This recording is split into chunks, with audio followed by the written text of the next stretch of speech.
Ujú. Pues tú, mero, Gerard, tú empieza.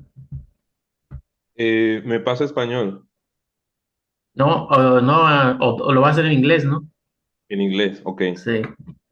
ok. Creo que, ujú. So for our only guest, Emily. I can speak in So Spanish if you want me to. thank you, thank you. Yes, please. Por favor. Sí, En Sí. español, pero me voy a cambiar. ¿Qué hago? ¿Me paso ¿cómo a estás? español bien o no? Así directo, ok. Bien, bien. ¿Tú bien? No, I think that's Italian mixed with Spanish. No, but it's you son Argentinian then. Ujú. Uh, Argentina. Argentinian? No, not these days. Still need to calm down after the Egypt game. Also, Danny, Natalia, they also are joining. Ah, sí, sí, sí. Okay. You already figure out, Gera? Sí, Va, va. sí me lo voy a vender así. Entonces Va, ahí ya Sam te va a entender y Emily. Ok. ok, vale. Hola a todos, bienvenidos a 20 a mis 15 años ya, coreografías colectivas acaloradas. Es un programa de Bikini Wax EPS que estamos organizando para celebrar los 15 años de la colectividad. Ahora hay solamente gente que es parte de Bikini Wax o está dentro del ecosistema, pero para quien oiga la grabación, pues somos un colectivo y un espacio de arte contemporáneo en la Ciudad de México. Y desde hace 15 años hemos tratado de construir una práctica que nos separe demasiado de la producción artística, de la forma en la que vivimos, trabajamos, nos organizamos. Y ha funcionado pues como un espacio de exhibición, una vivienda, biblioteca, escuela, lugar de fiestas, reuniones, etcétera, etcétera, etcétera. Pues una infraestructura bastante extraña, pero casi siempre ha funcionado para compartir y experimentar la forma en la que vivimos y hacemos arte.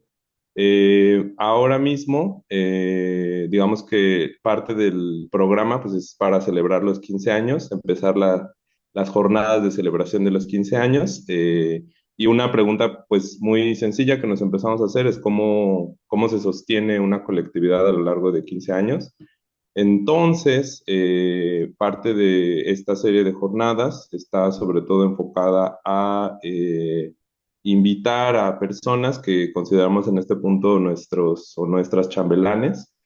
Eh, es un poco, un poco chistoso, como más, porque en realidad no nos va a enseñar literalmente pues pasos o coreografías de baile, pero queríamos pensar en que también como esas, o sea, como pensar más en la idea de coreografía social o escultura social, como una práctica colectiva y cómo estas colectividades que van a formar parte de estas jornadas pues han aprendido y también sobrevivido como el trabajo colectivo y digamos que esas herramientas van a ser parte de la reflexión que nos ayude a construir pues una especie de programa o plan de estudios para el ambicioso o la ambiciosa escuela para colectivos que estamos tratando de pensar. En general, o bueno, más bien en particular, de hecho, quisiera introducir brevemente The Question of Funding, que Yazan está ahora, es nuestro invitado del día de hoy. The Question of Funding es un colectivo de artistas de Palestino, productores culturales, también organizadores, etcétera. Fue fundado en 2019 y el colectivo investiga modelos alternativos de economía y cuestiona las implicaciones políticas de la economía del funding o del financiamiento dentro de las prácticas culturales. Creo que es bastante interesante como empezar con The Question of Funding en este caso, sobre todo porque creo que inicia directamente las jornadas sobre preguntas alrededor de cómo se sostiene una colectividad eh, a lo largo del tiempo, pero especialmente la pregunta sobre el financiamiento, el dinero, la distribución de recursos. Eh, entonces le voy a ceder la palabra ahora a Yazan. Muchas gracias por estar con nosotros. Bienvenido. De nada, amigo. Okay, so I begin. Okay. Um, I didn't understand anything you said, so I heard the question of funding a few times. So I guess yeah, it's introduction. Um, Hello everyone. I'm happy that to speak to you and to comrades and friends in Mexico, and especially to, I guess, Bikini Wax, which I have been in contact with for many years with different members through the years. I don't know. Do you hear me well? Is my mic working well? Yes, good. And um, yeah, يعني, I think I'm here to tell you more about the question of funding and the questions that are involved within the question of funding, or the questions of funding that are embedded in many things that we are doing and many things that we have to deal with within the art and cultural scene. First, to say that the question of funding is a question and a group. So, and both come or coming out from Palestine, from both its political, economic, and cultural conditions um, um, that has been going for many years. But well, I mean, from more than 100 years now, but mainly it's coming out from the last 30 years, since 1993, 1994, when the peace, well, the pseudo peace agreements, the Oslo Accords, were made between the Israeli occupying state and the PLO, the Palestinian Liberation Organization, and the establishment of the Palestinian Authority. And what came authority as a neoliberal economy that I think we are all living it now in the world. But in the Palestinian condition, the neoliberal economy was proposed as the economy that would come after liberation, and that's the economy of independence. And it's an economy that came um, again, it came across the world, not specifically to Palestine, but in Palestine it moved from a situation of being under occupation, direct occupation, to becoming under a neoliberal economy. Usually, in the post-colonial states, many states adopted socialism as a way to deal with the inheritance, or the leftovers, or the structures of colonialism that were before that. Um, in the Palestinian case, we did not go through any form of socialism, and we went immediately into neoliberal economy. Also, of course, this is happening after the fall of the Soviet Union, or at the time of the fall of the Soviet Union.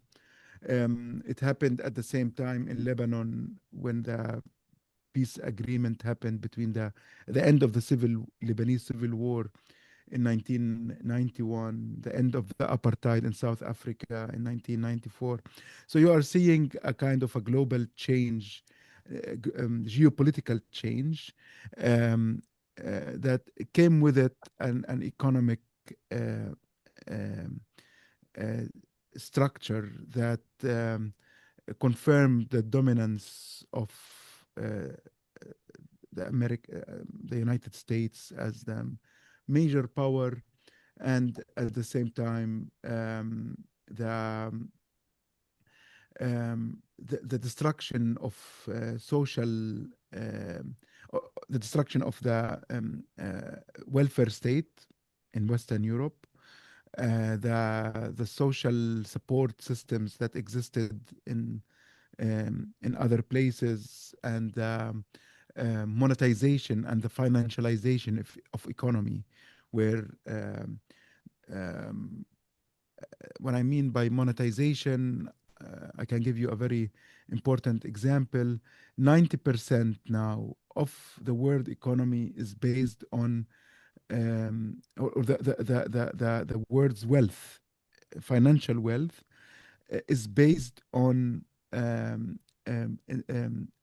money, um, money industry, rather than on real industries. So money produces money within banks, loans, and stock markets and crypto markets, etc. Meaning, most of the wealth that we hear about and we see in the world is not based on any kind of real economy of, factories or production or work, or you name it, but rather on speculative um, economy that's based on um, production of money out of money industry itself. Loans produce money. Like I'm not an expert on economy, but one has been reading a lot to understand this moment.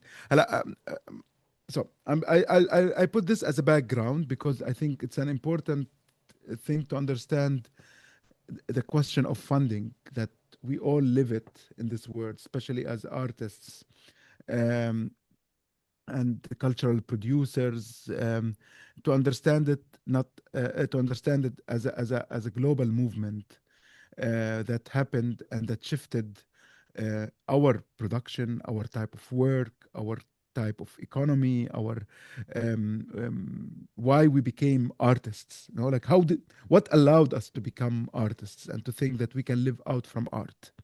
This is I think if you read about artists that lived, I don't know, the previous generation of artists that are now in their 60s, maybe, especially like talking about in Palestine, and I think most of the global South, the idea of being a full-time artist was a bit of a impossibility, or that wasn't even imagined. Like artists had to do different jobs and different types of work, and art was a combination of work and life, and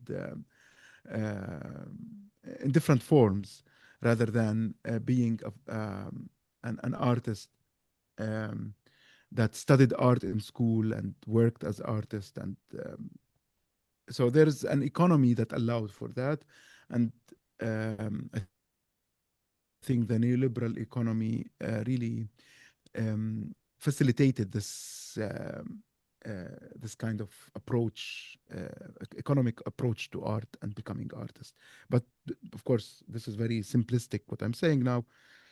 To go to the, we when it will unfold.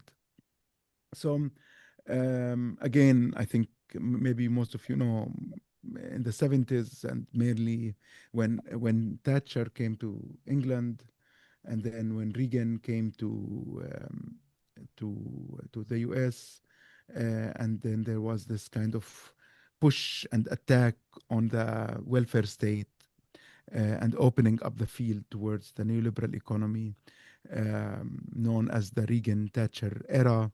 And the famous saying by Thatcher, which was, "There's nothing, um, um, there's no such thing as society. You have people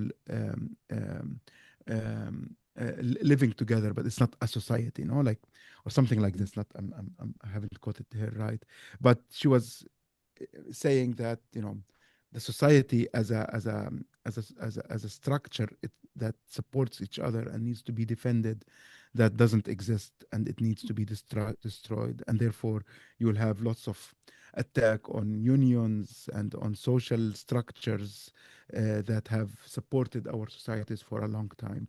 You can read a lot about that if you listen to podcasts by David Graeber. He has a David Harvey, sorry. Um, uh, you will really listen to. For me, it was very to understand the history of neoliberalism um, that we live at this moment. So back to Palestine. When I speak about Palestine, I always want to say that I'm speaking about a very specific case, uh, an extreme case of politics and economy and social conditions. But at the same time, it's a case that you can really measure the world with.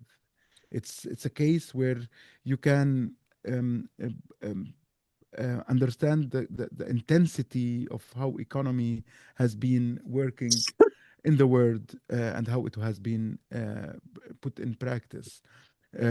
So it's a very extreme case that has different factors going through it. But again, in 1994, 1993, 1994, the Palestinian Authority was established, and you have a Palestinian authority coming to rule over the population um, in Palestine. Because what happened in the Oslo Agreement divided the West Bank, which is only 22% of historical Palestine. It divided the West Bank and Gaza into three main areas: Area A, B, and C. Area A is 19% of the land, and so 19% of the 22%. And it's under the Palestinian Authority security and administrative power. And then Area B, which is the buffer zone between Area A and Area C, which is another 19%, uh, um, which is under the PA administrative rule, but under the Israeli security rule. And then Area C, which is 60% of the Palestinian, of the West Bank, and it's fully under the Israeli rule. And now it's like it's all the settlements and all the Zionist and in Area A and Area B, you have 90% of the Palestinian population. So most of the Palestinian population, more like nearly all the Palestinian population, live in Area A and a little bit in Area B. So in a way, Area A works mostly as a ghetto, as ghettos, fragmented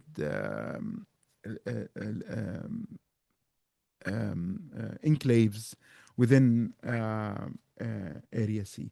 You can check it online, maybe just Google West Bank area A, B, and C, and you will get all these maps to explain this ghettoization of the Palestinian society. So Area A are enclaves, are ghettos, and in these areas you have the population, but you have barely any access to agricultural land or to kind of or lands to create industrial economy, etc., etc. So the economy was based on one main thing, which is imports and taxation on the imports, and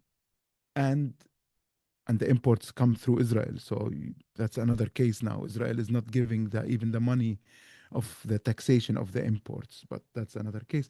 And on the donor economy, meaning the Palestinian society was turned into a society that its main economy is based on donations, on donors, international donors, whether they are states, whether they are institutions, whether they are banks that give uh, money either to the Palestinian Authority itself, to the NGOs, to the non-governmental organizations, and this money filters or like go through these kind of institutions and reaches the people through different dynamics. So in a way, the donor economy became one of the most influential economies that the Palestinian society is living with and under. Of course, there are other economies. You have still some productive elements, but very hard to export. So like olive oil and some local products like some farming, some agriculture, but it's very minimal. And most of the things we have are coming from the Israeli market itself. Palestine was turned into the it's the second biggest importer of Israeli products in the world after the Netherlands. But of course, we are forced for that. Um, and so also, of course, there was the gig economy or the, what do you call it? Not the gig, the third party economy where big companies hire people in the um, um, who work in Palestine, who are in the prison or in the ghettos for better sell. Like Google would hire a company in Palestine to develop something, and this company hires cheap developers for cheaper prices than if Google wants to hire them. And there's this kind of economy, and you have the other economy, which is the human export economy, and this is we have a good educational system, and therefore when you graduate from Palestinian universities, people are shipped usually to the Gulf countries to go work there and send money back home. And this is many of the Arab countries have this economy in the Gulf, or like in Emirates, Saudi Arabia, Qatar, where people go work there and send money back home. Sorry, I'm giving this kind of also detailed picture about the Palestinian economy. So by 1995, with the Palestinian Authority coming and the new economy of the new another important point here, the new economy came to take over a previous economy. The that before the Palestinian Authority came was the economy of the people who have been living in under direct Israeli occupation since 1967, when Israel occupied the West Bank and Gaza. Of course, Israel first occupied the whole of Palestine in 1948 and kicked out the population. I hope you know the history. But in since between 1967 and 1993, the Palestinian economy was turned from an agricultural economy, where around 70% of its labor force were farmers and peasants. Um, and with the Israeli occupation began destroying the whole agricultural economy and turning most of the peasants and the laborers, the peasants and the farmers, into cheap labor for the Israeli economy. They limited access to the land, limited water resources, flooded the market with Israeli products, eventually, slowly turning the working force from local, organic, grounded local force, working force into a dependent working laborers on the Israeli economy to work and get salaries and live out of that. So in a way, connecting the whole Palestinian economy to the Israeli one. So, but through these years, especially from 1972 onwards, so only 5 years after the Israeli occupation, a big movement began to rise, which is the voluntary work movement. Voluntary work movement became kind of a political, economic, uh, uh, or approaching politics through work as a way to mobilize, as a way to bring people together, as a way to bring the intellectuals and the laborers together, as a way to deal with the class, whatever class difference there was, and to work politics without direct confrontation with the Israeli military. So people would come together to clean the market, to fix roads, to like when, for example, the electricity or the telephone company in Gaza was burned due to some accident. The voluntary work movement is the one that went and rebuilt it. Many of the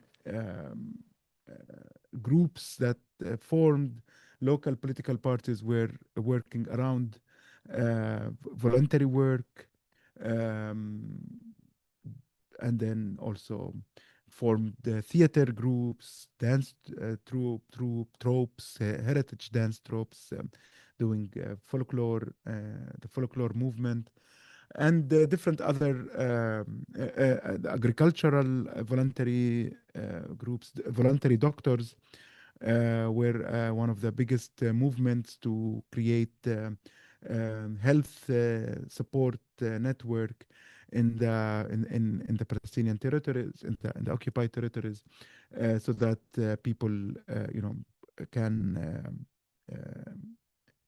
be healed. Um, the Communist Party was the biggest initiator for the voluntary work movement, and actually nowadays the Dr. Mazen Rantisi, who is uh, one of the most influential doctors from the voluntary doctors movement that worked in the 70s and 80s in the West Bank. Now he was recently arrested, and he's under very harsh conditions. The Israeli occupation now is targeting doctors mainly, and imprisoning them as a way to destroy the Palestinian health system. Uh, um, yeah. Anyway, so the Palestinian economy in the 70s and 80s was very much an economy that was made dependent on the Israeli market, and at the same time it was moving politically to make itself independent from the Israeli market. So these two things were happening at the same time: the dependency movement and the independence movement. By the arrival of the PA, the Palestinian Authority, the PA, there was a shift in politics, of course. Now the population are not living under direct Israeli occupation. And the PA came and said, now all these movements that were happening, all these social networks that have been built, now will become the new state responsibility. So now we are responsible for education, for health, for agriculture, for all these forms of social networks, and that these now will become state controlled. Um, um, there was not that was not easy for the people, because the people, like this was coming up it was a grassroots, but at the same time, there was no any more direct confrontation with Israeli occupation. So slowly, the grassroots that were established in the 70s and 80s slowly began turning into non-governmental organizations, NGOs, and began shifting from voluntary community-based work into funded organizations because there was an act of professionalization of these movements. And when I say professionalization, um, I say that it happened for few reasons. One, that the political aspect, the political work of these organizations has shifted. They are not anymore the center of the work in the community, but now the new authority is taking over. So the bases the masses that were part of this movement began to, withdraw or become more working with the authority or trying to do other things in their lives. So the political need was not there anymore.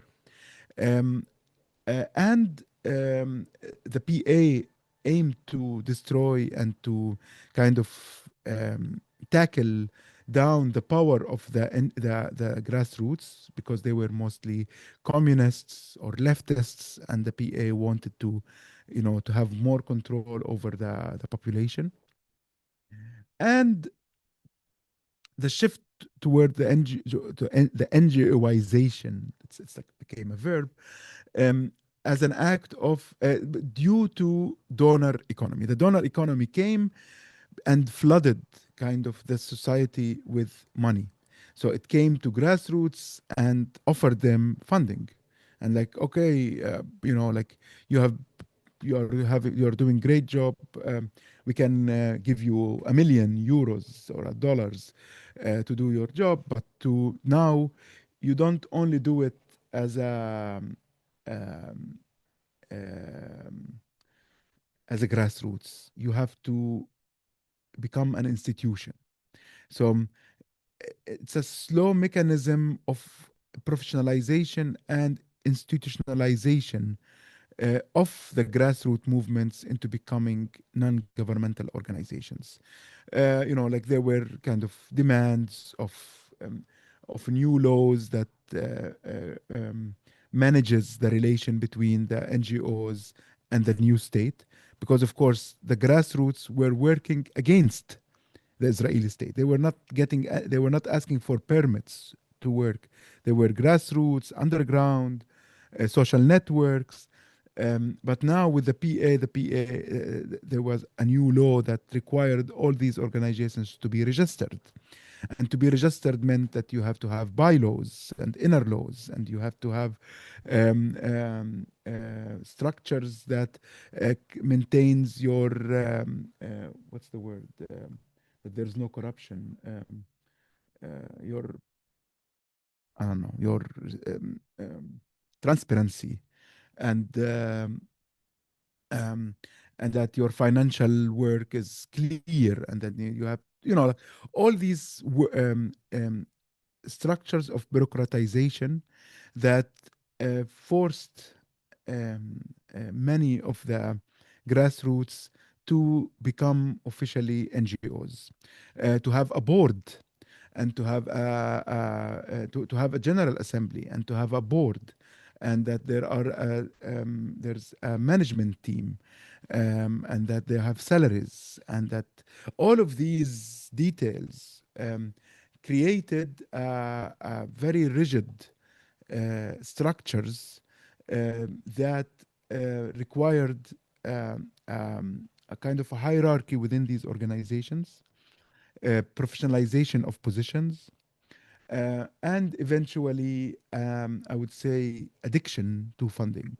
Because once you have these structures of work where you have salaries, and you have employees, and you have a board, and you have a general assembly, and you have a building, and you have this and that now the community doesn't see you as a grassroots coming organic organization, but something that's coming from top down. And so you cannot anymore live outside from the financial support of the NGOs, of the donors, and um, the the dependency on the financial support exceeds any support that can come from different other resources. Like it changes the balance between, for example, voluntary work and paid work. No? It becomes paid work becomes more essential and more available than voluntary work, and voluntary work slowly turns to become this neoliberal act of internships, where middle and upper middle class can afford to do internships in institutions in order to build up your CV so that you can have better jobs in the future. But also voluntary work has been at the beginning very much professionalized, and different NGOs and even universities began having professional voluntary work courses, where every student, for example, myself, when I was at Birzeit University, every student had to do 120 hours of voluntary work to get graduated. Of course, this became very much an impossibility, and that we went simply to friends and we asked them just to sign a document, say, I volunteered here and volunteered there. Because these do not come out from being forced. Voluntary work is very much a work that comes out from a political economy itself, not from financial economy. Um, we can discuss this. Yeah, and we'll have to have some time to actually, you can stop me at any moment and ask me any question, because I can go into tangents. I haven't reached yet where I haven't began with a question. But anyway, this is part of also my study now, my PhD research. So that's why I'm throwing so much information on you, and hopefully it's not too confusing. Um, I'm actually sure as well, if you look at your community in Mexico in the early 90s, uh, maybe in the 80s, early 90s, through the 90s, you will find elements of change that happened then. This again was not happening only in Palestine. This was gradually happening in the world. Although in rupture by the end of the first Intifada, the first uprising, like the end of kind of the movement that began in early 70s, reaching to early 90s, and then boom, you have cut, a new economy comes with the PA. That's kind of that's why in Palestine it became very clear, this change, whereas in many places in the world this change happened gradually, and the destruction of the social support structures happened on a slow pace, and maybe some of them still exist till now, but um, uh, in general this change uh, happened everywhere in the world. um, Coming to culture, um, um, I can speak about the Khalil al-Sakakini Cultural Center, which I was part of. Um, so with the arrival of the PA, the PA tried to establish a state uh, cultural movement, um, meaning try to take over, to create festivals and to create cultural institutions that are governed by the state itself as a way to, they call it ideological state apparatus, as Althusser talks about, these kind of structures to, in a way that the state can create its hegemony over the community. In 1995, they bought an old uh, building um, in Ramallah, and they got a grant from the PA, sorry, a grant from the Japanese to renovate the building. uh, j- um, and they renovated the building, and it was supposed to be the Ministry of Culture, but it was too small for the bureaucratic work of the ministry. So the ministry went somewhere else, and the PA turned it into a cultural center named after Khalil al-Sakakini. Khalil al-Sakakini is a Palestinian intellectual, teacher, and educator. Um, he lived, he died in 1952. Sadness because of the Nakba and losing all his books and belongings after the Israeli destruction of the Palestinian society in 1948. And he's famous for creating the modernist way of teaching Arabic. So all of all of us who speak Arabic now, between our local dialect and classical Arabic, comes from his way, his books of teaching, and his famous book, which is called Ras Rus.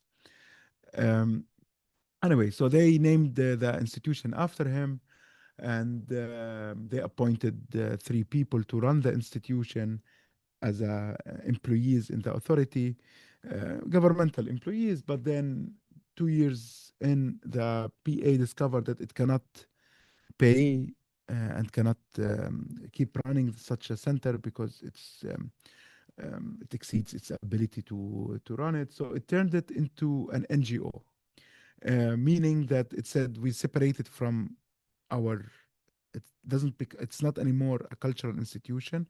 We create a general assembly, and the general assembly elects a board, and the board appoints a management team, and now this NGO can apply separately for funding from international resources. Sorry, let me drink water.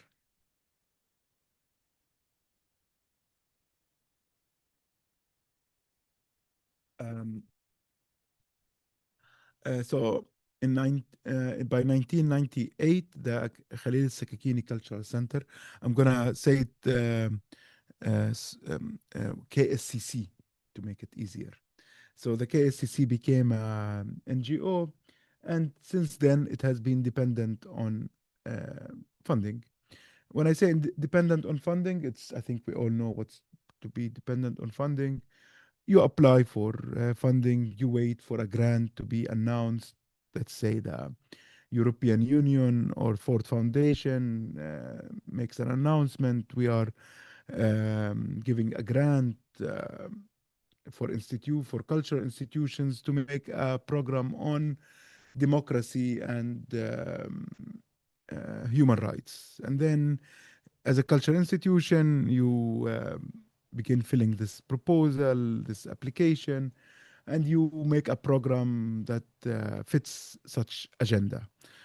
So you say, oh, I'm gonna do uh, 2 exhibitions, three talks, invite someone. We go to the villages. We're gonna take the artists to promote X, Y, and Z, and like you kind of um, tailor a program to fit the grant. Um, and by doing that, you also so you partially, the grant is to cover the cost of the program, and also partially to cover the running cost of your institution.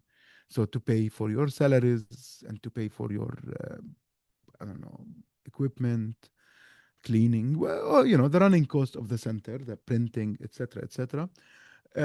So your existence, your running cost is always based on the programs you are getting grants for. Most of the grants don't cover 100% of your running cost, so you always have to do two things. One is apply for multiple grants at the same time. So you have different projects happening at the same time. And you have a small core team, mostly the administrative team. Um, and you hire for the program only another team, individuals to run a certain program. So let's say if you get from Ford Foundation money to run a program on human rights and democracy, you appoint a project coordinator. This project coordinator is 100% uh, on the project, not on the institution. هلا, this sounds to be a detail, but this is a very important detail in understanding the economy that uh, funding creates in cultural institutions, where eventually you have a small team working in institutions and that are mostly administrative, because they are the ones who have to run the grants, and you have the artistic team um, uh, on two things: either on projects, or they are the ones who give the workshops, so they become the gig economy for these grants. So artists get money by going to do uh, you know, for this project on human rights and democracy. They go to give a workshop drawing human rights and democracy for kids in a refugee camp somewhere, and then they charge their work by day. And usually the money is good, mostly. So it's above the minimum wage if you are a worker or so. Um,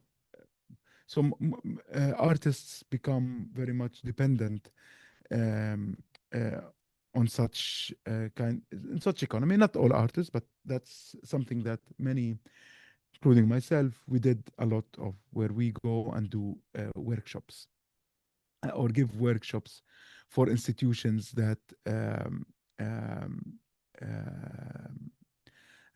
have received funding uh, beforehand. Okay, let me take a breath. Um, so that's and then you have the other form of funding, which is artists applying for funding directly from funding institutions.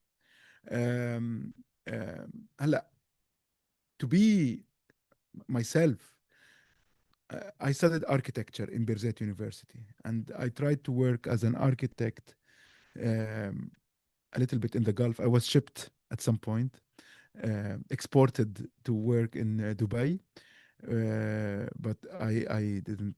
I hated it so much that I went back. And then me and my friends, we who also studied architecture, we decided to try to work as architects independently from from working within offices. So we opened a small studio called Zen Studio, and we combined doing art with architecture. Doing art meant giving workshops in photography, in drawing, in and we worked for films and film settings. So combining between art and film. Um, uh, some of us became animators, and they did animation within the studio. So the point is that we try to work as in different fields, including art. To but art was not like none of us was trained as artists. We um, I personally became artist because I worked later on as a production coordinator for exhibitions for artists, especially in the Gulf. So I would go to Sharjah and do some production work there for the Sharjah Biennale, and then come to Palestine and slowly begin experimenting with art. Um, but the what began in mid 2005 2006 was something called AFAQ, Arab Fund for Art and Culture, where artists could begin applying directly for this grant to receive money for art production. This did not exist before. So um, there was AFAQ, there was Al Mawrid Al Thaqafi, and there was Arab Theater Fund, I think. So these were institutions that are based either in Lebanon or in Egypt or in Brussels that are directing funds directly to artists. So artists could begin applying for funds. So you begin writing your artwork as a proposal, and once you receive the funding, you can begin working on it. Um, you get 50% on on on being chosen, and then 30% on finishing, and another 20% of the at the end. This type of funding applications or grant, and then you write a report, and then you prove that you did the artwork, and then you get the rest of the money, etc., etc. Um, so this was, this still exists. AFAQ is one of the major donors and funders, or rechanneler, challener, it channels funding. So it receives funding, and then it challenges it. No, not challenge, channels. Ch- yeah, you got me right. It channels it to artists, and the artists do the artwork and then write reports back to the AFAQ to prove that we finished it, etc. But for cultural institutions, um, um, that worked again on the level of proposals and writing applications, receiving the money, and then you do your work and you do reporting. And to be honest, the issue of proposal writing became in itself a profession in Palestine. Some people were professional proposal writers, and there was even a super professional ones who were, for example, the ones who are professional for writing for the European Union. These were different than the ones who would write for the USAID, or different from the ones who would write for station. So there became even a niche in proposal writing that became really an economy in itself. Who can write, and who can get the grants, and how much of the total grant each institution is able to get.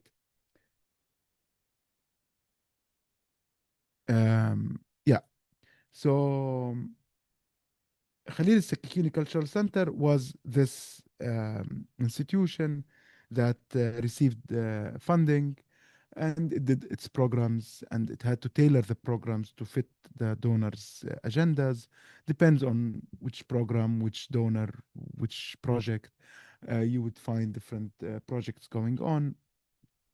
Um, this went on, I think, till Arab Spring, so until 2011, 2012, when there was a shift in the donors' approach for many reasons. I don't want to discuss them here, but the Arab Spring really made a big change in the dynamics of the middle class, and the role of economy and donor economy, and the role of art and culture within the society itself. So you have different pressures, either the donors changing their priorities and shifting towards other uh, places or other kind of urgencies, or the state itself began cracking down on such economy. For example, in Egypt, there was a crackdown on the NGO economy or the civil society, as it was seen as one of the um, uh, uh, tools and um, not indicators, like the ones that sparked. No, part of the economy of the people who went in the streets.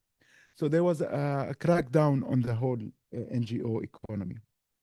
But in Palestine, this meant that there was less money and institutions began competing on fewer um, grants, and the grants became more conditioned.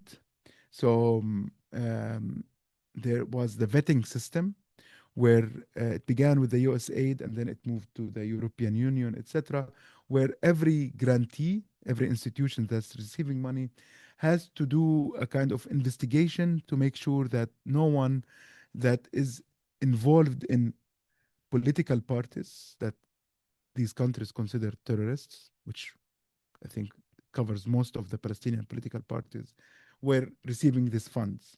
So the funds the funding became a tool of depoliticization, meaning that to receive funding, the act that you are receiving funding means that you are not involved in politics. So if you want to keep being able to receive funding, you have to always be away of politics or involved in political movements. Secondly, that it's the role of the NGOs, the civil society has to um, surveil and censor itself. So every time the you know this conditioning funding what became a tool of um, involving the civil society in the act of surveillance and control, and mostly depoliticization of this society. So the depoliticization happens on multi levels, which we're not going to talk about. But by 2015, Khalil al-Sakakini Center was out of of resources of money. There was no grants and available, um, and yeah, uh, the previous director left because there was no more salaries, uh, and there were no money, so there was no director to apply for funding, and there was no funding to hire a director. So it created this situation where the institution kind of was in this catch 22, and at that time different cultural institutions began closing um,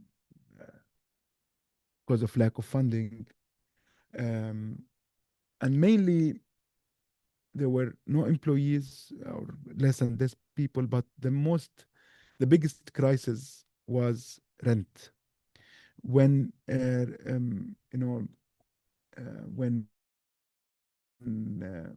when you don't have a place anymore as an institution, um, you, you are out of the game.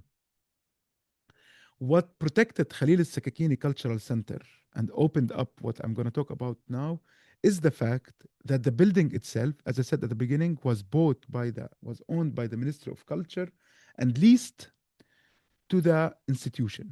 So we did not have to pay rent and we did not have to evacuate. So I thought I said this information a bit early. I wanted to build up for it more. But anyway, um, so what happened is when in 2015 the institution was in this crisis, um, I, I was a part of of its general assembly, and I became part of the board and was elected to become the chairperson. I became the chairperson because no one wanted it. And I was an artist. I came at that time from I was here in the Netherlands doing my master's program. Um, but I also had a different business on the side. I had a personally with my other friends, we had a small bar that gave us some income. And I was doing these gig work here and there. So I volunteered as a director. Um, so I could become a director, a voluntary director in an institution that had no money. But what allowed for this kind of experimentation and trial and playing with the institution was one major aspect, uh, is that the building on the place was not in danger. I say this because in the neoliberal economy and the neoliberal practices that we have been living since the 80s, we have been filled with the idea of art spaces. Very much happens here, happens there, fluid, jumping from one place to the other. Again, maybe with also the residency economy, where we go here and there, and then we make these spaces of culture and of. But what proved to be the most essential is not the space, but rather the place, the physical places, the place where we meet, the place where we work, the place where we try, the place where we encounter the society, where we work with with people. Economic guys, sorry, I need to pick up this call.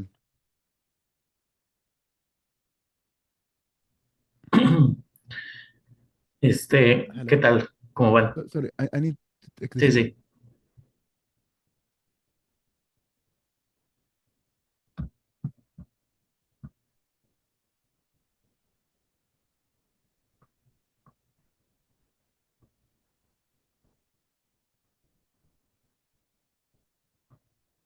Nada más para recordarles que está la traducción, la interpretación simultánea, por si alguien necesita, está ahí al lado de donde dice, bueno, ahí Diana puso en el chat cómo se accede a la traducción simultánea.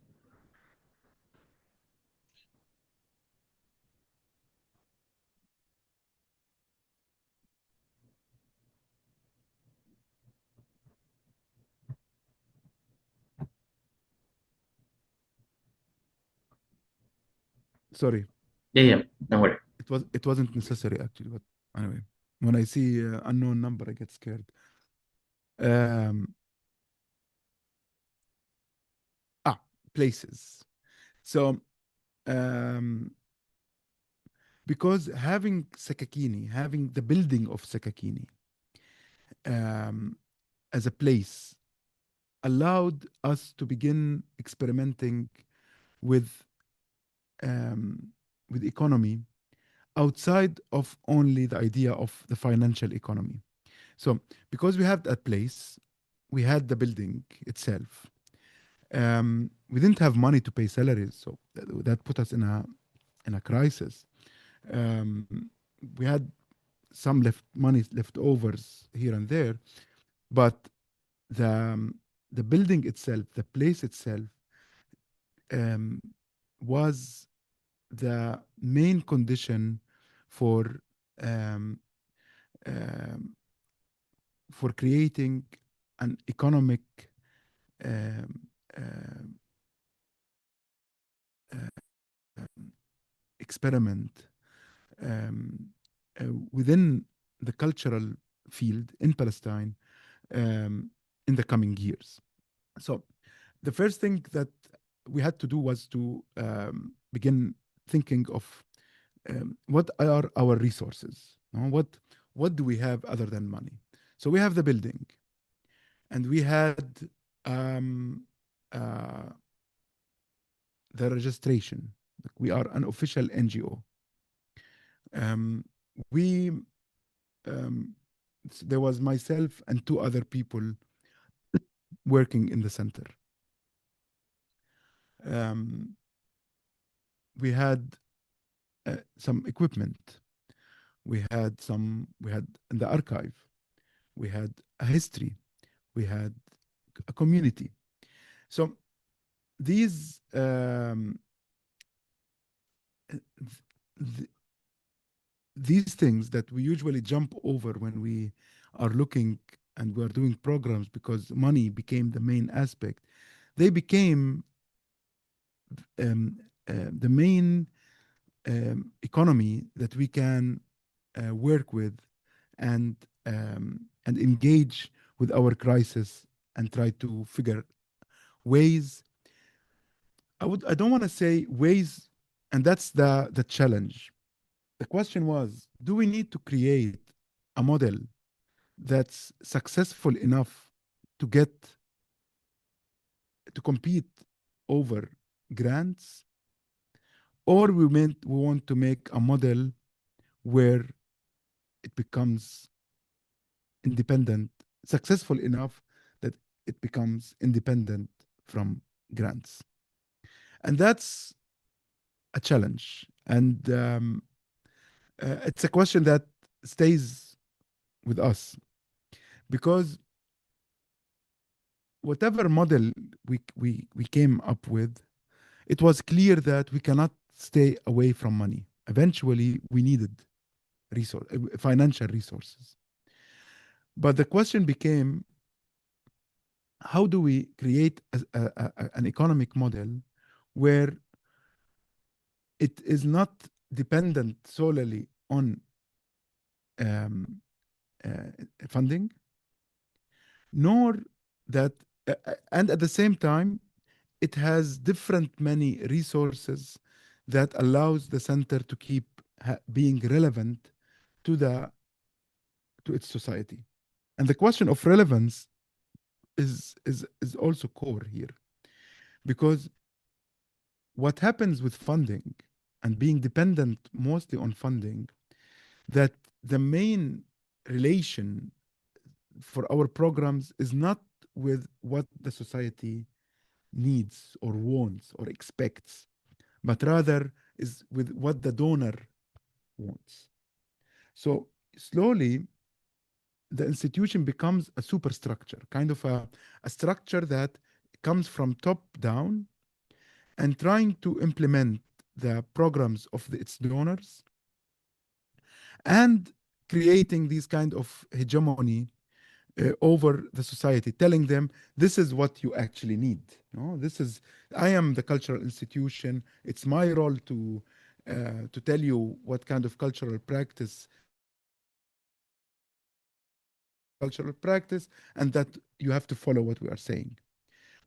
When when you become less dependent on the top-down economy and you become more dependent on local resources, on your community, on what you have, on other on social relations, you begin to understand the culture and the cultural practices as something that comes from the society rather than from your own kind of programming. So how do you become, as an institution, a space where you are relevant to the social movements rather than an institution that is telling the social movement what they need? Um,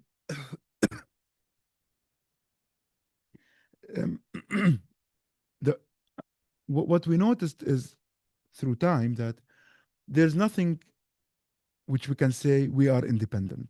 Independency is a fake uh, uh, um, um, structure or a fake. I don't know, no, maybe not fake, maybe fake is, but there's nothing. You cannot be independent. You are always dependent on something.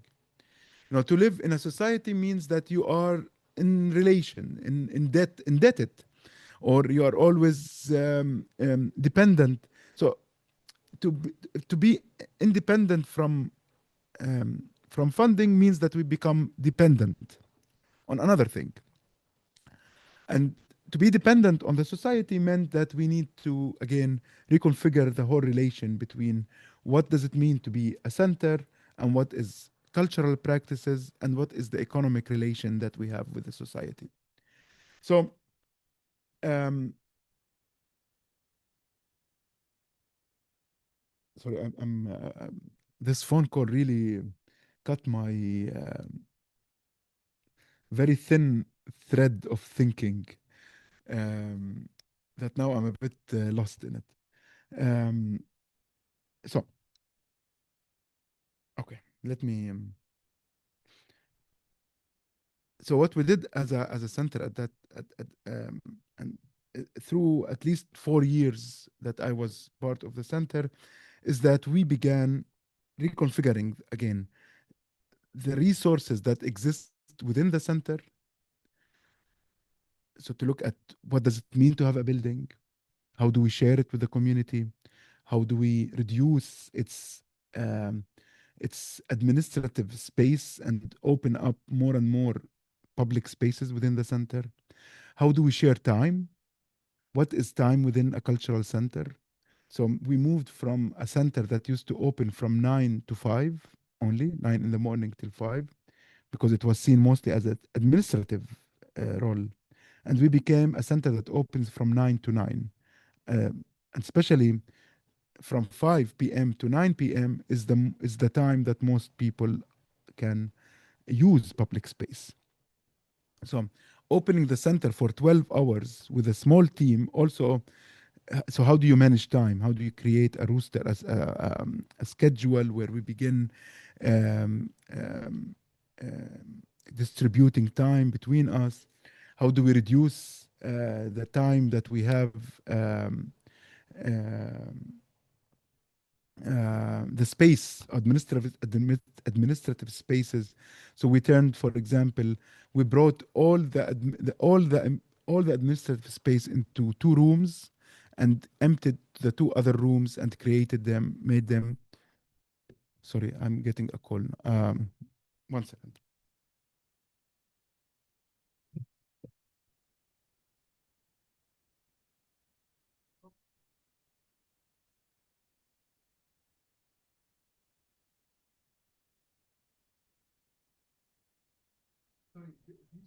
Vayan preparando sus preguntas.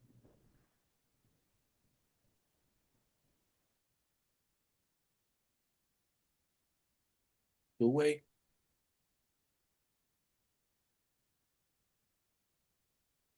Yo no tengo preguntas, tengo dudas. Dice Diana que aprovecha este tiempo para recordarles que utilicen audífonos, que utilicen audífonos con cables si quieren participar, preguntar cosas. Es importante para apoyar a la interpretación. O sea, si quieren preguntar algo, ya sea en español o si se lo quieren aventar directamente en inglés, para que Diana haga la interpretación. Y dice Emily Alakbeji, it's amazing. Gracias por organización.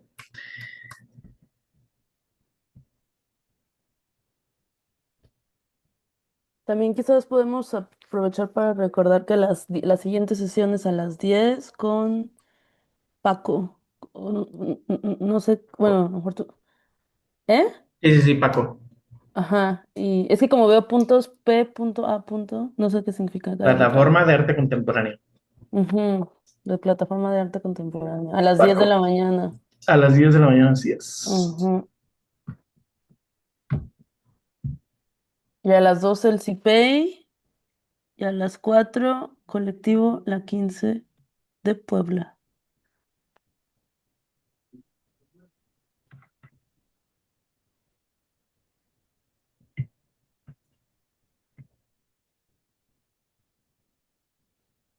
Dice Mili, qué fuerte. Los reflejos locales o al menos la situación de Oaxaca. Y Cianya Arellano agradece por conectarse.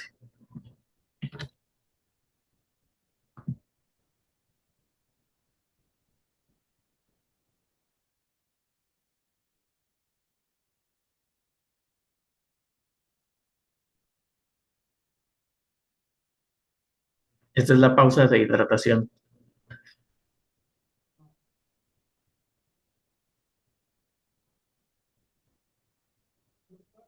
¿Y qué les ha parecido? ¿Qué?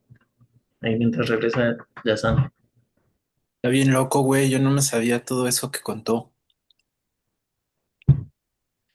Sí, está muy chido, ¿no? Todo ese análisis de la economía. Pues lo expansivo que son los sionistas, ¿no? Sí, y también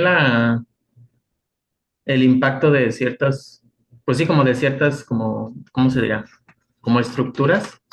Eso que dice de la economía de la donación.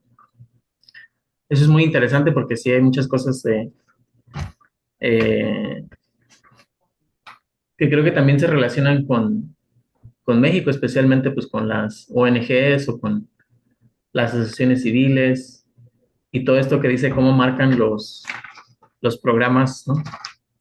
Ah, ya volvió Yasan. Sí, Yasan is back. sorry.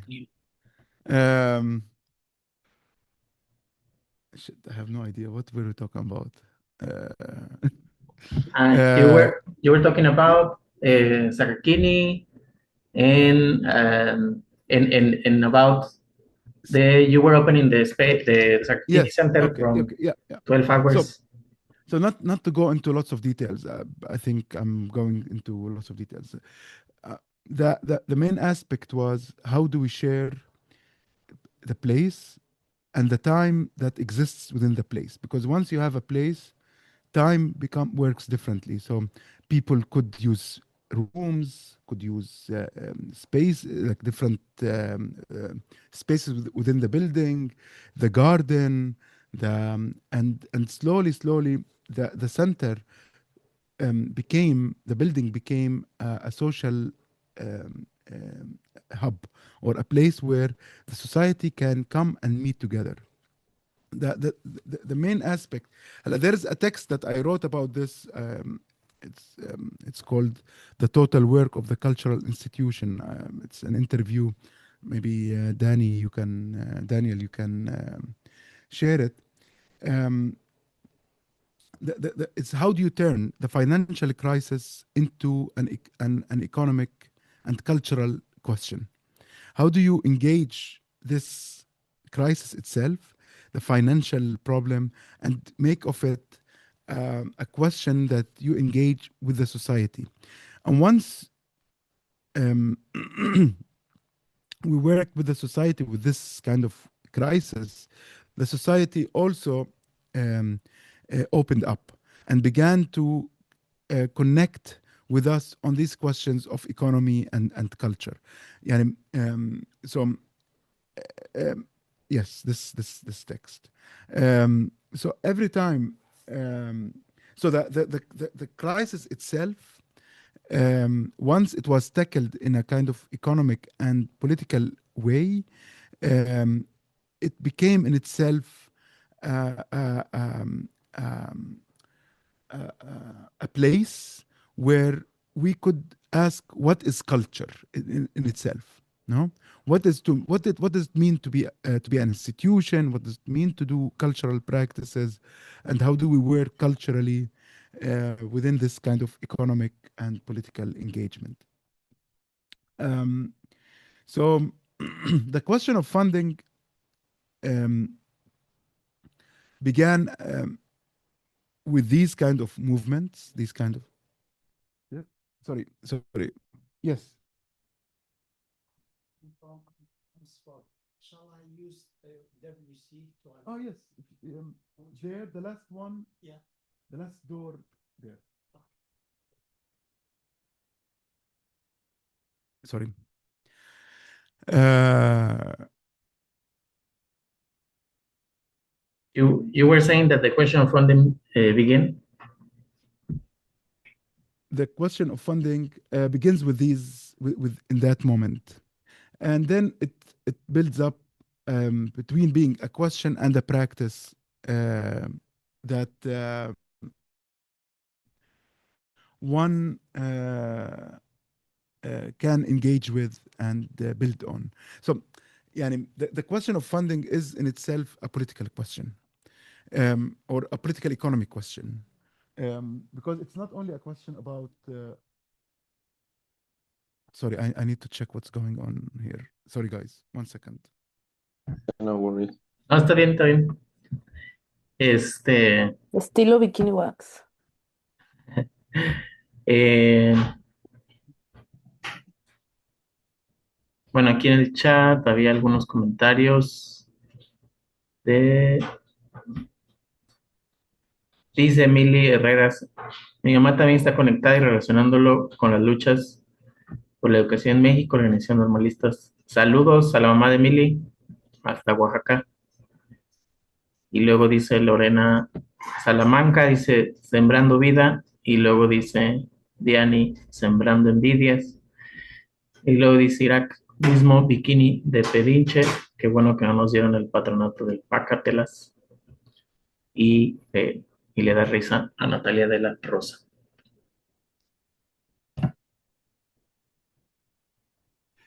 LOL.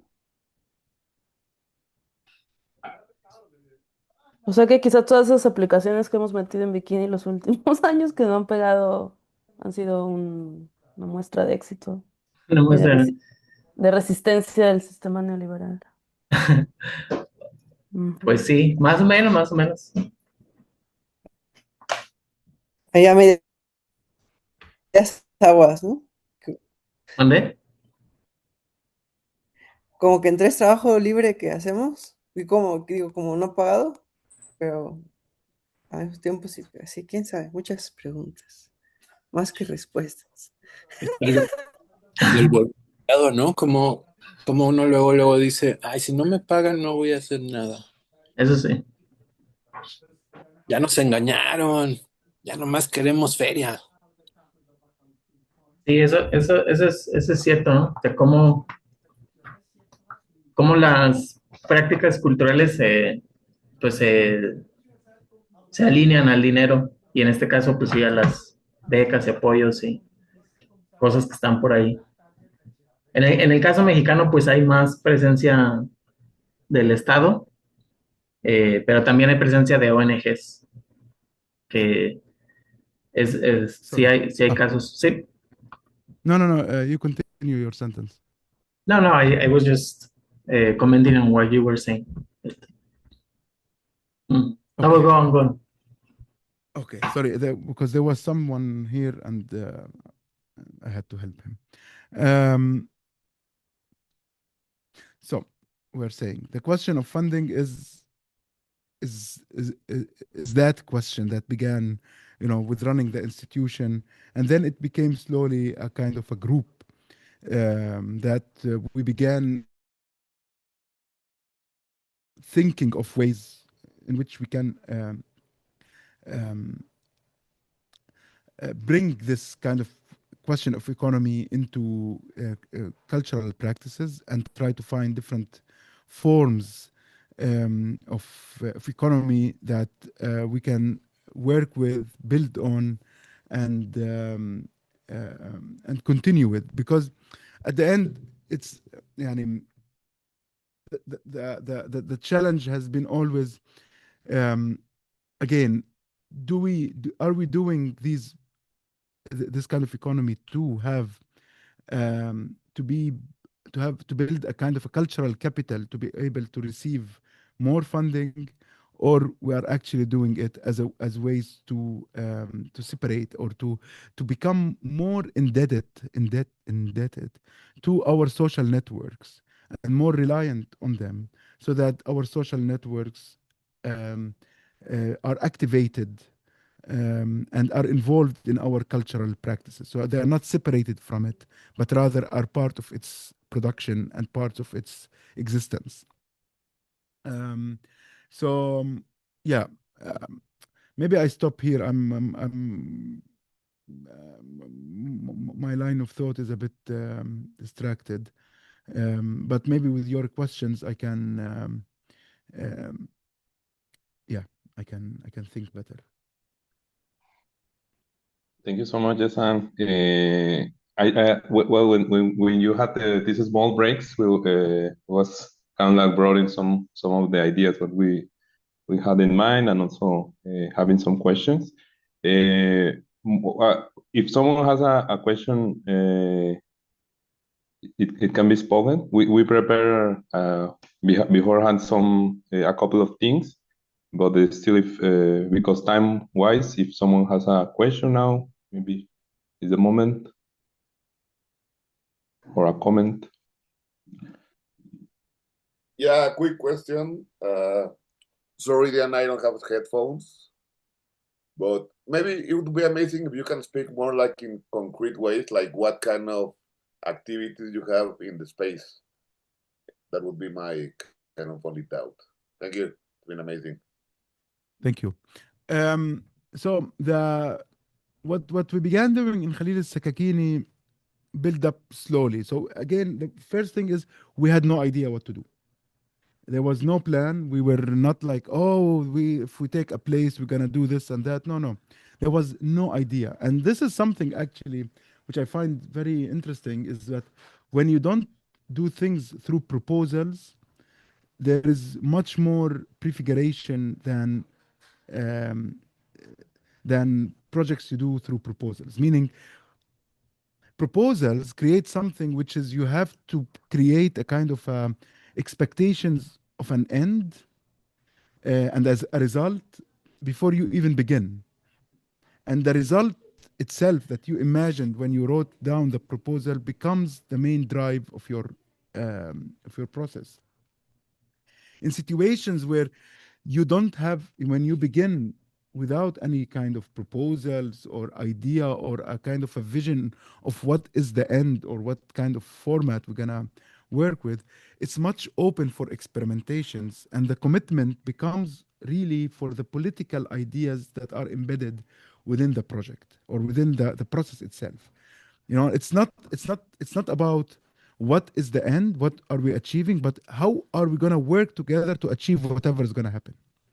So this kind of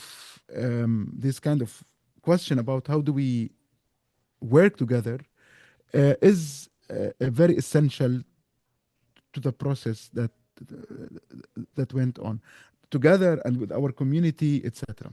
So I would say the first thing we did was changing the time of the opening hours. That really flipped the whole institution from being an administrative institution to something that's open when people are there. Secondly, I'm gonna answer you concretely. Like again, it's changing the spaces, emptying rooms, and making it more available, and then sharing time. So we began offering people to come and do programs in the center for themselves. So like if you want to do a film program, here's the room, come use it. If you want to do and use us, it's not like you are doing a film program in a cafe, but use us, like say Khalil al-Sakakini in collaboration with Daniel, or Daniel with the collaboration of Khalil al-Sakakini are doing a film program on environment or whatever, like you want to do. So the institution, again, because the institution has a history, it's not just a space in the city. So once you share it as a resource, and the people are beginning to organize events and organize programs and use it as it's organized with the center. This gave these programs more reachability and more credibility. هلا, that really changed the relation, because the people really became able to come and do their own programs. هلا, then adding to that, we began thinking, how do we, so this is happening, but we also need to do a kind of reflections on economy between us and the society. So it's not happening that the center now is becoming a social social club only. But no, but this is happening through a kind of continuous thinking and looking at it, watching, reading stuff. So we can also work between theory and practice.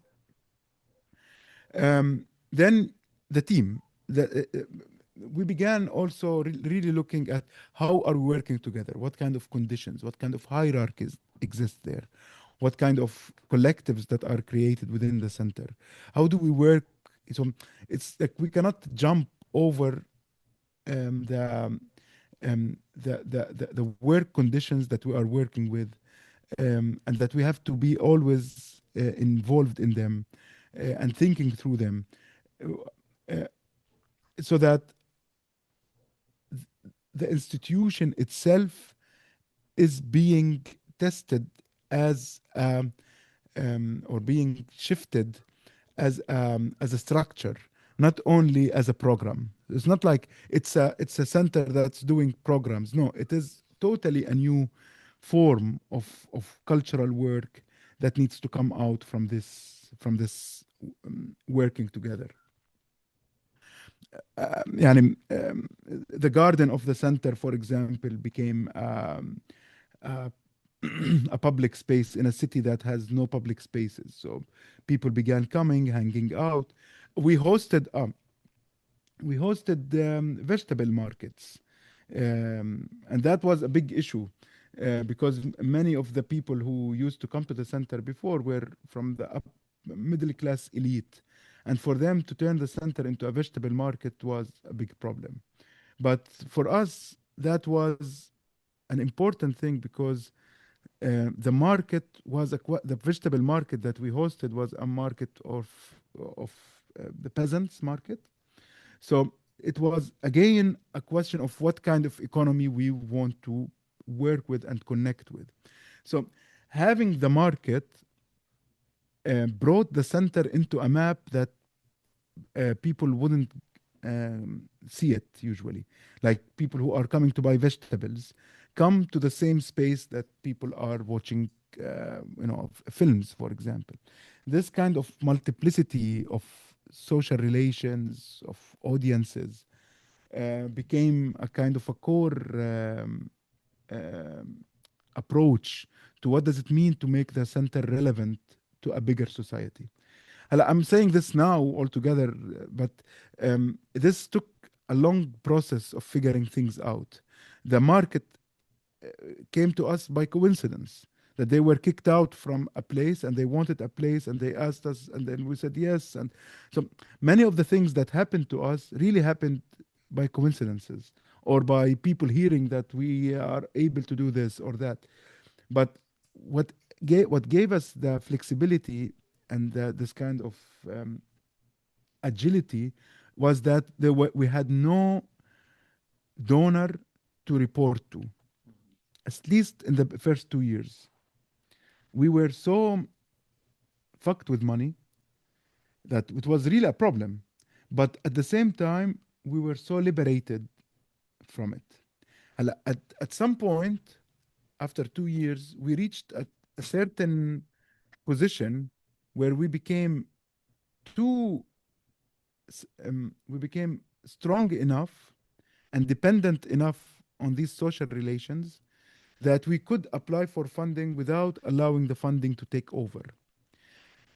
Um, we were also politically conscious. So we created a chart back then insisting that our financial support should not exceed 30% of the um, the economic cycle of the center.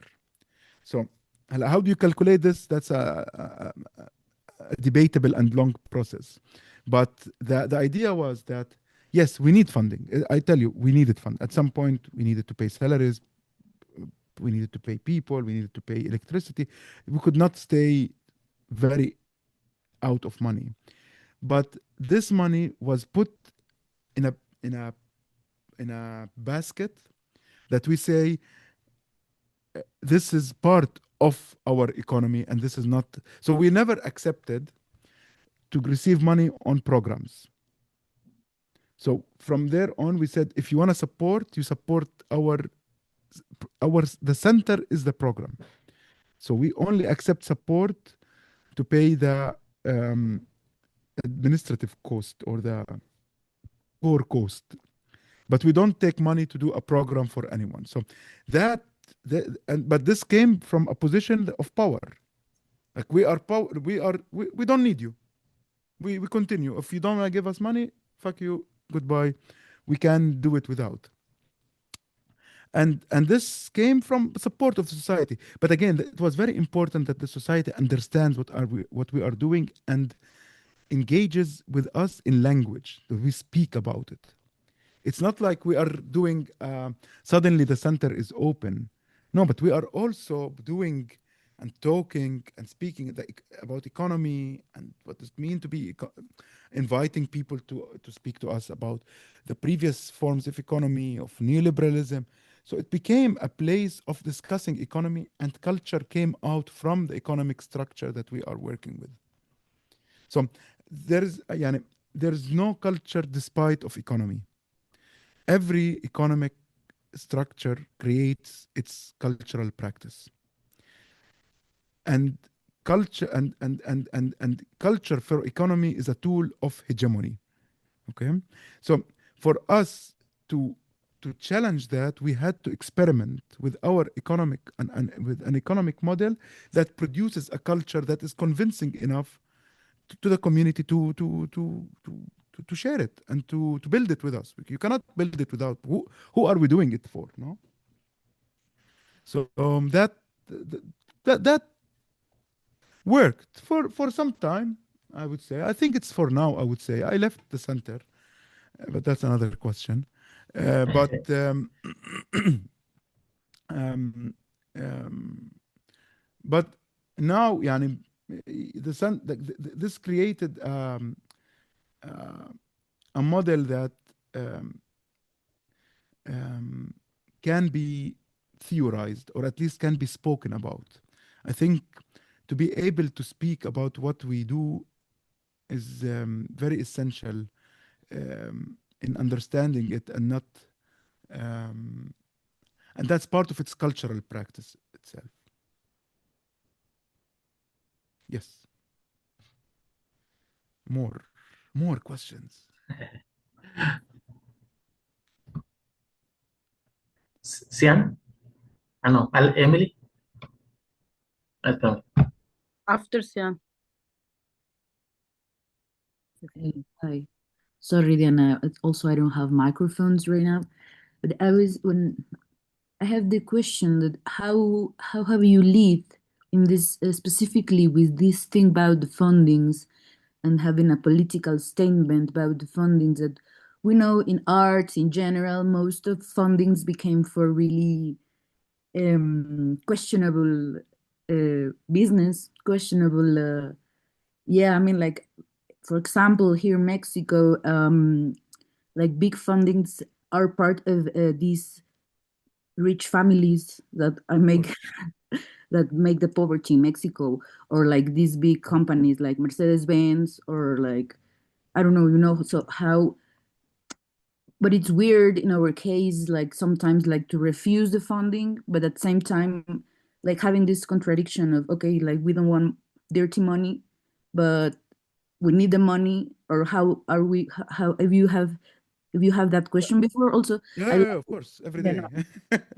here in Mexico, we really like that this thing that Diana says all the time that, okay, guys, that we in Bikini Wax, we said like, okay, that exist two kinds of money, like dirty money and dirtier money. What we want, like all money is dirty. Yeah. So I just want to ask you that.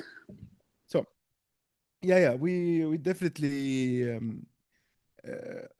faced the question of money is is very essential.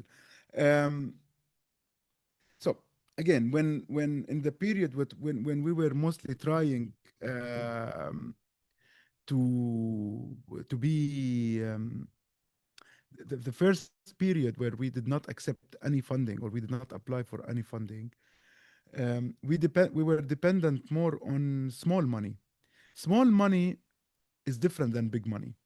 Small money is money that comes from people. Like, for example, because we had a place, so we would offer the place for free.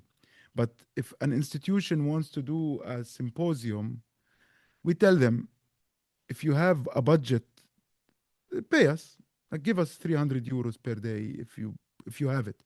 And most institutions began, and many, wanting to do it at the center because they know that they are putting money in um, in something that is building up, like it's a small money.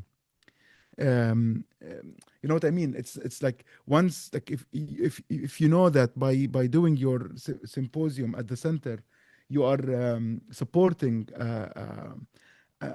this kind of independent or socially dependent NGO or cultural center, your money has more value and more meaning than doing it in a hotel, for example, or doing it in a rich institution that's receiving funding. So by time, it became the society began finding ways to support us. For example, I went to my dentist once and asked him to pay to give us some money. So he gave us $1,000 donated to the center. My parents, like, you go to small money, and this small money becomes like, when you tell people, I'm not getting funding because of, because when you say this, people understand you as well, and they also want to support. So we began, we had a motto, to use the center, you can use it. What was it? You can use to use the center, you don't need to give any money, but any money you give supports the center. Something like this. The whole idea was people were welcome to use the center for free. No one is asked to pay anything, but if you support in anything, that is very much supports this attempt. And then we did also some merchandise. Show you.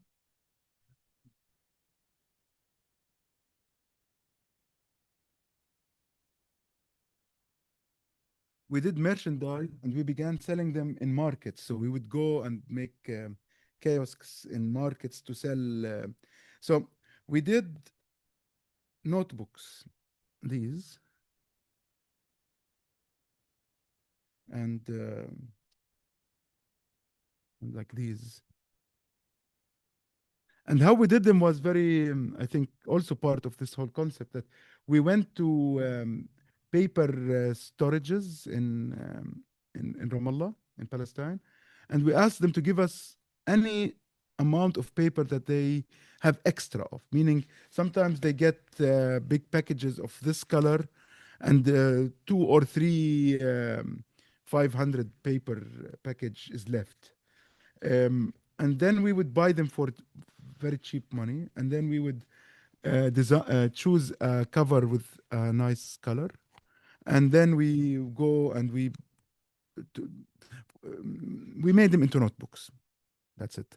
And we decided to keep them with no logos at all, 0 logos, because our idea was that we will sell these to any institution that wants to make promotion, and instead of them going to buy it from imported products, now we will be the infrastructure that for these kind of promotional material. But these were big hits, like really and then we made these tote bags. So we bought simple tote bags and we made pockets on them that this would fit in these notebooks. And we also worked with designers, and they made pens out of terracotta. Terracotta, it's called. I don't know, some like cement, and but also has no logos there. No, terrazzo, not terracotta, terrazzo. So they made from terrazzo and put normal pick pens inside. So nothing. But our idea was that I'm not sure if I'm answering your question, but that yes, we needed money, but we always needed to invent ways to receive the money that doesn't make us dependent on anything.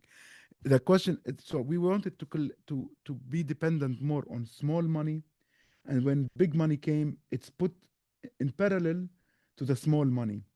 So if someone, like if an institution comes and say, I'm going to give you, once they came and said, Open Society, we want to give you 100,000 euros for 1 year. And we told them we don't take it. We take it on 3 years. So 30, 30, 30, because it has to be equal to the small money we take. So you can never become stronger than the smaller money that we collect every year. So they, that's, and again, we don't want to scale up. We don't want to be big. We don't want to eat everything. We want to stay small, working with, whatever is available.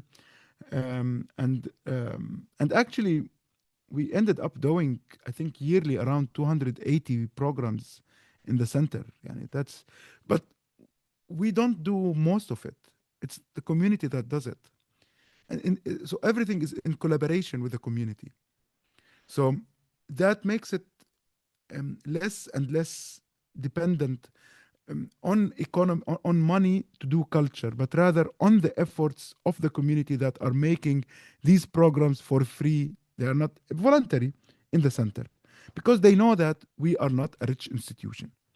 There is some power in understanding the lack of resources, when that the society stopped expecting that we are receiving funding based on the voluntary work that they are doing, but rather that we are both dependent on each other in what we do. Yeah, Diana, you were saying something, or no? I She's translating for. Oh, sorry. Yes. Mhm. I think Emily wanted to ask you something. Or Yes, thank you so much. It was really interesting.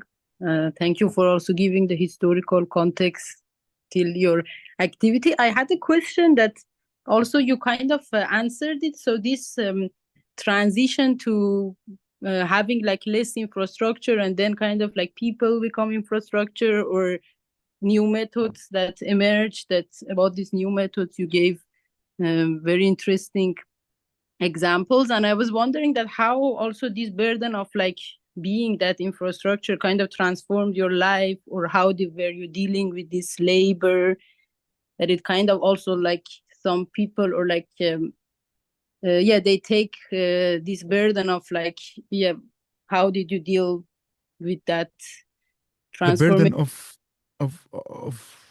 sorry, explain it to me better. The burden of like when people become infrastructure, so like you might probably like put more time on it, and you need to kind of like replace the lack of the resources that are there. So part of it is these new methods, or like kind of things become resource, or like my mom has this and all of these things. Labor. Yes. I answered this from Sakakini, and answered also from Radio Al-Hara and different projects. And I learned a lot from Sakakini. It's fragmentation of tasks, like small tasks distributed on as many people as possible. This was something, yes, because of course, to keep to become, it's easy that these projects become they burn, like one person attached to them, and then they burn fast, and then you cannot continue. And when this person goes away, like the project falls. What I learned is really the importance of first trying to work with a kind of the general speed of everyone, not the speed of the fastest or the most available. So you have to be always able to reduce the intuitive speed that comes with working. And the more work that's fragmented into pieces, it becomes easily distributed. Also, that when building infrastructures needs to be inhabited, and that the community engages with it by inhabiting the spaces or the places that you are working with. So it doesn't become only a matter of central, you need to come up with a program and do this and do that. No, but you give space and the community fills it with their projects and their. These are. It doesn't always work, but what I noticed always when and within these kind of work, um, sometimes people come with different energies, and the ones that I would say is the most challenging is the ones that are more available, because are they are able to push things forward faster, but always they become the problem, because they burn out, and then they begin noticing or pointing to the lack of support that comes from everyone. So it's always, how do you balance and find a way to stay without this kind of burning? Because look, collective work or this kind of structures, we are not doing them to make the capitalist system work better. We're making them for them to become our life. And that's essential, because we get confused through this with the success of our projects. And sometimes, collective work has so much beauty and energy in it, that as if we are doing it to make the institution become a better institution in the capitalist system that we are in, or that it can compete better, or that it has but we have to understand it differently, that no, we are not doing it to become better in that economy. We are doing it actually for it to become our way of life, meaning that we work slower, we can enjoy this collective work, we are producing collectively, culturally, we're creating an economy of support, economy where we can get tired in or take care of our kids or our friends. So that this is a life we are building, rather than a model for capitalism to devour us with. So that's something that one has to keep in mind when doing such collective projects. And being slow is something very enjoyable, and to be able to be slow. Collectives can allow for that, or become a matter of fighting over who's doing more and who's doing less. And that I find it to be, it happens a lot in the process. Thank you so much, Yasan. I don't know if there is another question before we slowly go in closing. I want to say we had some questions from part of Bikini Wax, but you already in some way answered that questions. This last one I think is also very important for how we, for once I understood our collective practice in some way always resisting to grow up. Also, this idea of being teenagers all the time is kind of like a joke, but at the same time kind of like a inconscient practice, no? Of how it's never possible to really professionalize some collective practices, etc. And but thank you so much. I don't know if there is some like question. Yeah, Or... I just want to say about the professionalization. I think it's very important. Um, yeah, and I think one has to measure between uh, professionalization as a kind of making it a kind of economy that like as a you become a professional. Uh, how do I say it? Like you are so that it is your profession, it's your work, it's you live out from it, and professionality um, um, as art. Um, I find that what I mean by professionality as art, I mean is that you take what you do seriously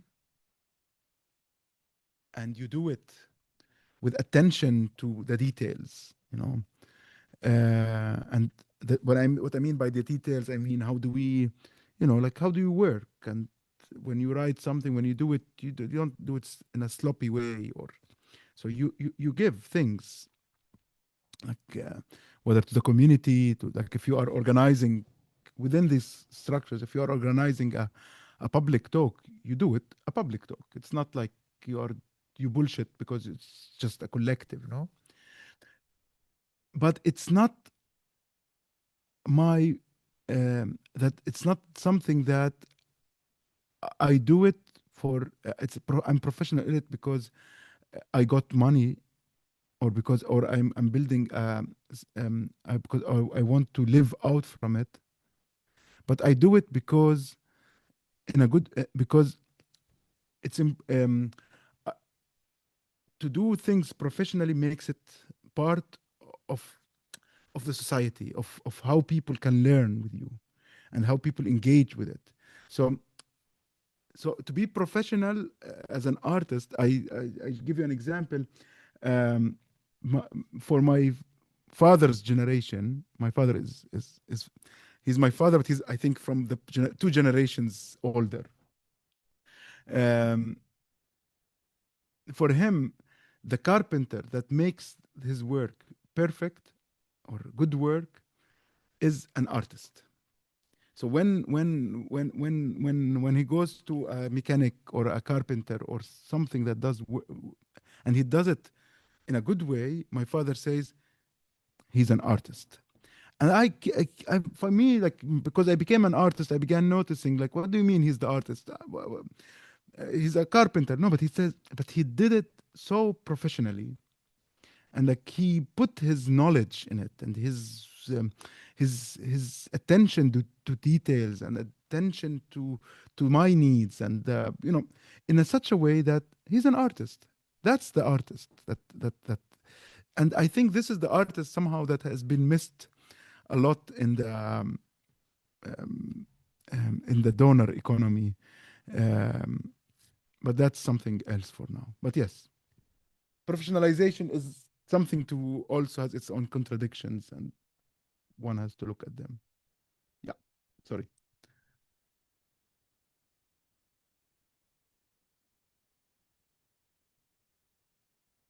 If there's anything else.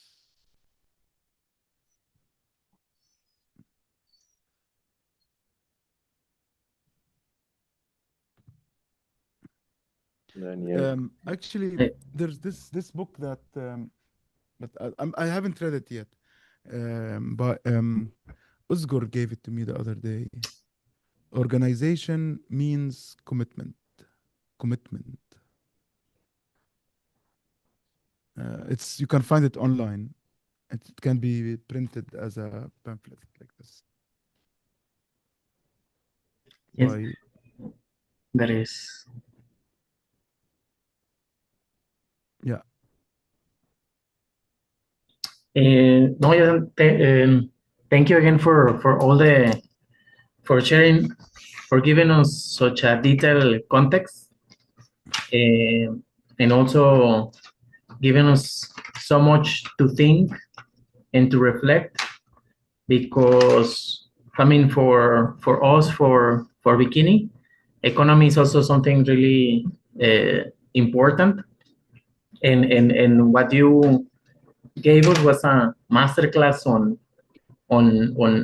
tracing all these different uh, elements, sources of uh, economy that makes culture possible. And I think one of the big questions that we will have to also take with us, and also to keep pushing, and also to include it on this school for collectives that we want to start next year. It is basically the question of funding, no? Like how to keep it present, and also to understand the different layers of economy that are at play, no? Like this question, these like different scales that you mentioned, like small money, big money, but also the different ways that we can create, especially or to facilitate, or to share a place, no? To share a place, and in this place, a place where different kinds of needs and also questions are happening. And yeah, and I think what you share, like the historical context of the 80s, 90s, it's also similar in Mexico. Like I think also we have like this proposal economy, or like this proposal demand, in order to make projects, or in order to make art, or in order to make whatever cultural production. I think here it works, of course, like differently, but with a lot of similarities. So I think we will have also you gave us a big task, also to replicate this analysis, this like understanding, and also to figure out how these questions of funding can be also articulated from our own context and on our necessities, and also in this landscape. Thank you. Thank you. Gracias, Jason. You're welcome. Thank you. Muchas gracias. There is any last question? No, right? Or, yeah, Sam, maybe. Y otra, échate. O no, ya hay que cerrar. No, don't worry, si quieres, like you first. Pero iba a ser una Gerardo, ¿no? Échale, Bobby. A ver, Roberto. Bueno, voy a hacerla en español y le agradezco a Diana si hace la traducción, que creo que puedo ser un poco más elocuente así. Como que en el territorio del arte siempre palabras institucionalizadas como impacto. But I don't understand, right? Okay, It's okay. Diana, can you translate for him? Diana is gonna translate after. I think Diana, it's already translated, no? Or Already translating, I think so, but he must. Oh, wait, I need to go. I think Yeah. Or maybe later. No, we can figure out. Like, Jason, you need to put this tool. Have you do it before, like of this the translation? The three dots and the interpretation. Original audio and then English. I put. No, yeah. Three dots and then English. Find this channel. Yes, I can hear you. Yes. Okay. Now you understand what I'm saying. Listo. Decía que normalmente en el territorio del arte palabras institucionalizadas como impacto, objetivos, metas, están como muy satanizadas, como que pertenecen a un territorio muy domesticado, estatal o institucionalizado. Y siento que muchas veces cuando estamos tratando temas políticos, ese tipo de palabras empiezan a tener nuevamente un significado desde otra arista y empezar a ver cómo logramos unas masas críticas y digamos unos impactos reales, y ahí entra esa palabra, por ejemplo. Yo veo que, digamos, ustedes tienen un trabajo de base donde las personas pueden convivir y participar en estos espacios, que eso de entrada no me puedo inclusive llegar a imaginar el impacto que eso puede tener en este momento en la comunidad de ustedes, como unas capacidades de base. Y creo que el hecho de resistir en esta situación, que seguramente no debe ser para nada sencilla y cada vez más compleja incluso, pues debe ser un gran reto y ya habla mucho de el aguante político que tiene. Yo quisiera preguntarte cómo ustedes se están midiendo y saben que están en el camino que les ayuda en una dirección de construir esa comunidad y de construir una comunidad política que se pregunte, obviamente por el tema que ustedes hacen sobre el fondeo, pero creo que de fondo hay un asunto político para movilizarnos en otras direcciones de pensamiento. ¿Cómo han hecho para aumentar esa masa crítica y ese número de personas que se suman a un proyecto de pensamiento?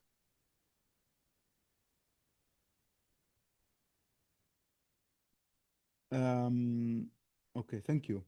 Um, هلا, First, I think the critique of funding is and the donor economy and has been going in Palestine since 1995. So as someone who is politically engaged and was in in in the left wing milieu for all my life, this kind of critique of economy and question of political economy I lived with it.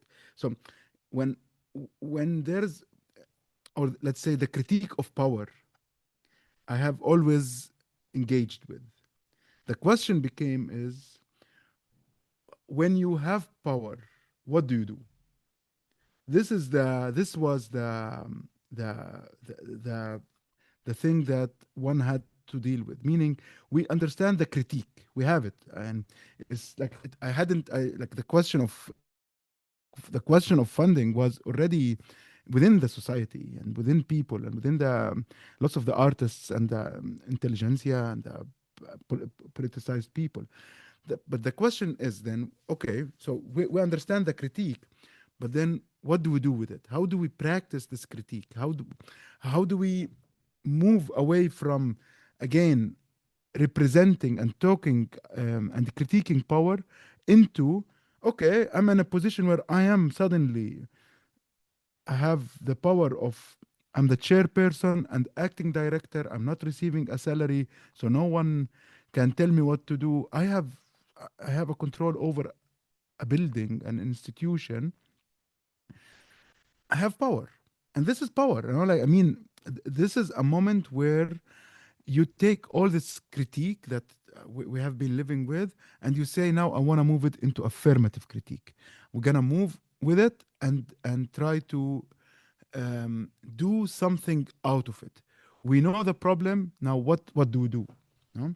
So again, I knew what I'm pushing against, but we had no idea what are we pushing for. What is the other model? No, okay, we don't want to be dependent on funding. Okay, fine. We push against that. But what are we pushing for? What are we moving towards? That's something that had to come out from from the experiment itself, from being involved, from being indulged within the everyday practices. And when I say the everyday practices, I mean like really the everyday practices, like who opens the center, who closes the center, who pays this, who pays that, who brings this, who goes to that meeting, comes to that when the like you had all these everyday problems that you get with the center. So we didn't know what we wanted to do, but we knew what we didn't want to do. And that's already something big. So I think that was the main kind of energy that we had, that what we didn't want the center to become, which we knew because we had so much models. We had so many examples to work against. But what is the example we want to work for? That had to come in the practice itself. Does that kind of answer your question? No? Excuse me if I forgot some parts. Now I don't listen to it. Okay. Yeah, Muchas gracias. you are welcome. طيب, maybe I also have to leave. Yeah, actually, we're already passing the time, so Okay.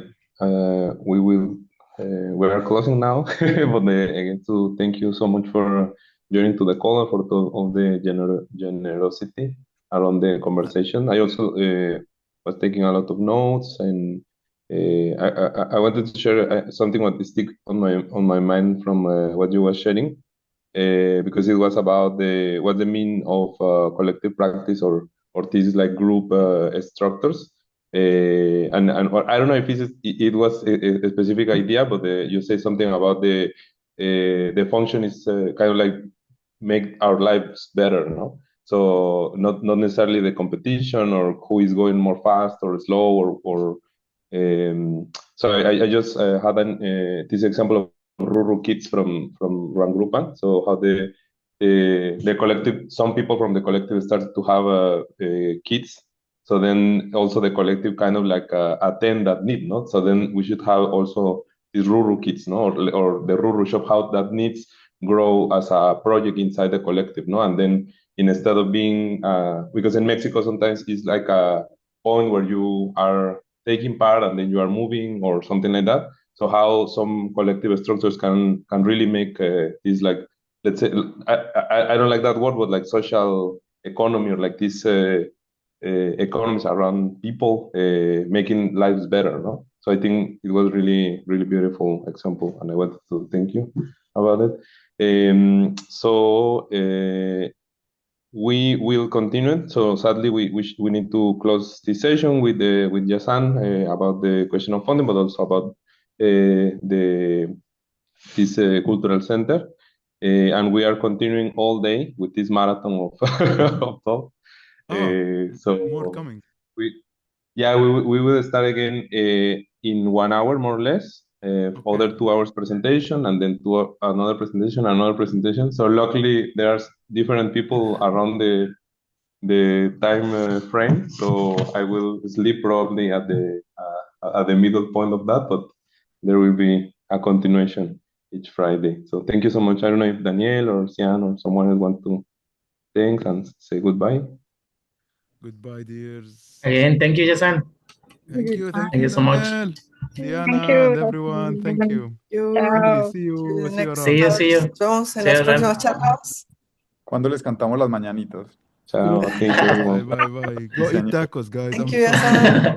hungry. we will eat tacos on your behalf. Eat well. Oh, send me, please. Yeah. Yeah, I will go and Yeah. I will bring some. Bye. Please. We will bring some. Sí, Yes. sí, sí. Ciao. Bye. Adiós, cuídense mucho. Chao. Muchas Adiós. gracias. Chao.